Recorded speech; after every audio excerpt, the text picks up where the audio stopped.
हमारा विशाल और रहस्यमयी ब्रह्मांड हमेशा से तारों, आकाश गंगाओं और ग्रहों से भरा नहीं था। इसकी शुरुआत लगभग 13.8 अरब साल पहले एक महाविस्फोट से हुई, जिसे हम बिग बैंग कहते हैं। कल्पना कीजिए, सारा स्पेस और समय एक परमाणु से भी छोटे बिंदु में सिमटा हुआ है। फिर एक पल में यह फट गया। अकल्पनीय ऊर्जा का एक विस्फोट। जैसे जैसे ब्रह्मांड का विस्तार हुआ और यह ठंडा हुआ, ऊर्जा कणों में बदल गई। सृजन के खगोलीय इंजन तारे जीवन की कहानी में एक महत्वपूर्ण भूमिका निभाते हैं। जैसे जैसे वे बूढ़े होते जाते हैं, तारे अपने परमाणु ईंधन को समाप्त कर देते हैं और अंततः मर जाते हैं। कुछ अपने जीवन का अंत सुपरनोवा नामक शानदार विस्फोटों में करते हैं। जिन तत्वों को उन्होंने बनाया है, उन्हें अंतरिक्ष की विशालता में बिखेर देते हैं। ये बिखरे हुए तत्व मृत सितारों की राख, जीवन के लिए आवश्यक कच्चे माल के साथ इंटरस्टेलर माध्यम सितारों के बीच की जगह को समृद्ध करते हैं। कार्बन, ऑक्सीजन, नाइट्रोजन, फास्फोरस और अनगिनत अन्य तत्व जो जीवन के लिए आवश्यक हैं। जैसा कि हम जानते हैं, सभी सितारों के दिलों में बने थे। अंतरिक्ष में बहने वाले ये तत्व अंततः सितारों और ग्रह प्रणालियों की नई पीढ़ियों में शामिल हो जाते हैं। सितारों की अनगिनत पीढ़ियों द्वारा समृद्ध गैस और धूल के बादल से पैदा हुआ हमारा अपना सौर मंडल इस ब्रह्मांडीय विरासत को विरासत में मिला है। लगभग 4.6 अरब साल पहले मिल्की वे आकाश गंगा के एक शांत कोने में एक नया तारा प्रज्वलित हुआ। हमारा सूर्य एक सामान्य तारा अराजकता से उभरा, जो गैस और धूल की घूमती हुई डिस्क से घिरा हुआ था। इस प्रोटोप्लैनेटरी डिस्क के भीतर हमारे सौर मंडल के बीज बोए गए थे। बर्फ में लिपटे और सितारों में जाली तत्वों से युक्त धूल के कण आपस में टकराते और चिपक जाते, धीरे धीरे समय के साथ बड़े होते जाते। गुरुत्वाकर्षण द्वारा एक साथ खींचे गए पदार्थ के ये झुरमुट अधिक से अधिक सामग्री जमा करते गए। अंततः ग्रहों, चंद्रमाओं और क्षुद्र ग्रहों का निर्माण करते गए। प्रारंभिक पृथ्वी क्षुद्र ग्रहों और धूमकेतुओं द्वारा बमबारी की गई चट्टान की पिघली हुई गेंद उस मेहमाननवाज ग्रह से बहुत दूर थी जिसे हम आज जानते हैं। फिर भी इस अराजक वातावरण के भीतर जीवन के उद्भव के लिए मंच तैयार किया गया था। जैसे ही पृथ्वी ठंडी हुई, एक आदिम महासागर बना जिसने ग्रह की सतह के अधिकांश भाग को ढक लिया। यह विशाल प्राचीन समुद्र बंजर होने से बहुत दूर कार्बनिक अणुओं के एक समृद्ध शोरबा से भरा हुआ था। जीवन के निर्माण खंड ये अणु पृथ्वी के प्रारंभिक वातावरण और महासागरों में अनायास बने।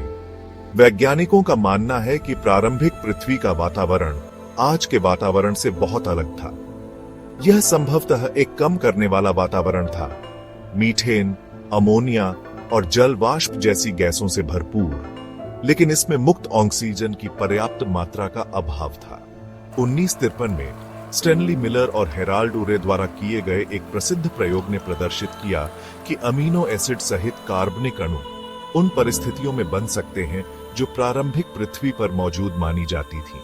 उनका प्रयोग, जबकि निश्चित प्रमाण नहीं था, कार्बनिक अणुओं के अजैविक संश्लेषण के लिए सम्मोहक प्रमाण प्रदान करता था। निर्जीव पदार्थ से जीवन का उद्भव, जिसे एबियोजेनेसिस कहा जाता है, विज्ञान के सबसे गहन और चुनौतीपूर्ण रहस्यों में से एक है। जबकि हमें अभी तक इस बात की पूरी समझ नहीं है कि जीवन कैसे उत्पन्न हुआ, वैज्ञानिकों ने इस पहेली को सुलझाने में महत्वपूर्ण प्रगति की है। एक प्रमुख परिकल्पना यह है कि जीवन हाइड्रोथर्मल वेंट्स में उत्पन्न हुआ। पृथ्वी की पपड़ी में दरारें, जहां समुद्र तल से गर्म खनिज युक्त पानी निकलता है। रासायनिक ऊर्जा से भरपूर और प्रारंभिक पृथ्वी की सतह पर कठोर परिस्थितियों से सुरक्षित ये झरोखे जीवन के उद्भव के लिए आदर्श वातावरण प्रदान कर सकते थे। एक और संभावना यह है कि जीवन पृथ्वी की सतह पर पानी के उथले कुंडों में उत्पन्न हुआ। सूर्य से पराबैंगनी विकिरण के संपर्क में आने वाले और उल्कापिंडों द्वारा बमबारी किए गए ये कुंड जीवन को जगाने के लिए आवश्यक ऊर्जा और कच्चे माल प्रदान कर सकते थे। खंड 6 जटिलता का उदय। जीवन कैसे भी उत्पन्न हुआ हो, पहले जीवन रूप संभवतः सरल एकल कोशिका वाले जीव थे जो आधुनिक बैक्टीरिया के समान थे।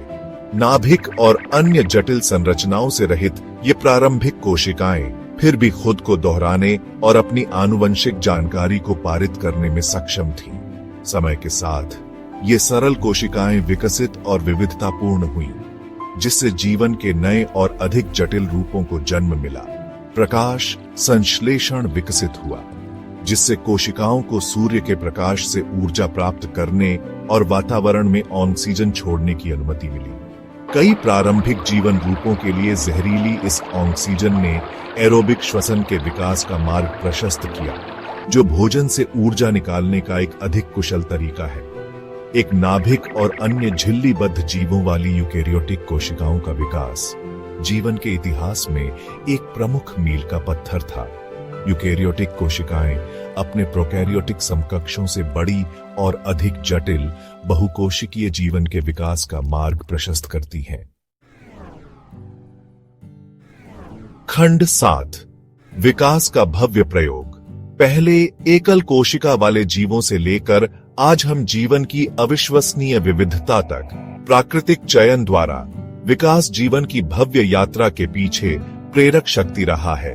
प्राकृतिक चयन वह प्रक्रिया जिसके द्वारा अपने वातावरण के अनुकूल लक्षणों वाले जीवों के जीवित रहने और प्रजनन करने की अधिक संभावना होती है, ने अरबों वर्षों से पृथ्वी पर जीवन को आकार दिया है।